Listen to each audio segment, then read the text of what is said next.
Good morning everyone, my name is Neha Goyal. I am the student of BSc Chemistry Honors final year. Today in this video, I am going to determine cell constant using conductivity cell. For this we require. This is conductometer. This is conductivity electrode. Some amount of KCl and 3 conical flask with 100 ml distilled water in each flask.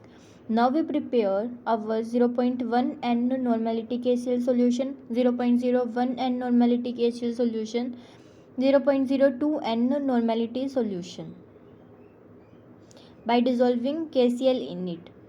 Now we will mix KCl in our distilled water to prepare our solutions. Now we will standardize our electrode firstly and note the reading by dipping it in distilled water.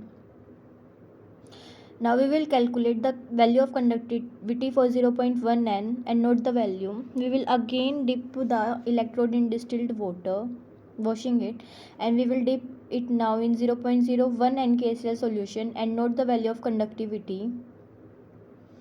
We will again wash our electrode,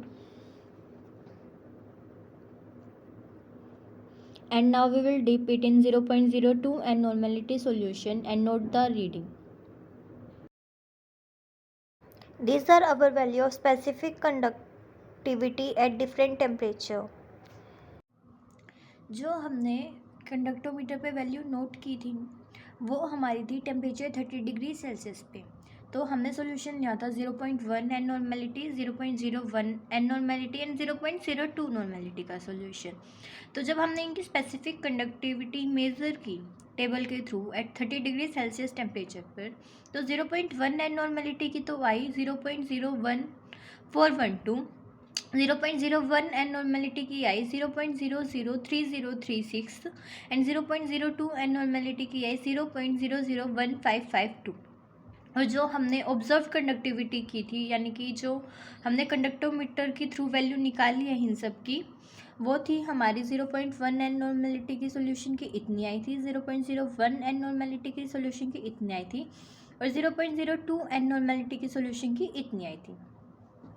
अब हमें पता है cell constant निकालने का formula होता है specific conductivity upon में observe conductivity. तो हम ये फॉर्मूला लगाएंगे और सेल कांस्टेंट की वैल्यू निकालेंगे फॉर सॉल्यूशन 1, 2 एंड 3। तो सॉल्यूशन 1 की वैल्यू है 0.1 एन KCl में हमारी निकल कर आई 0.9971।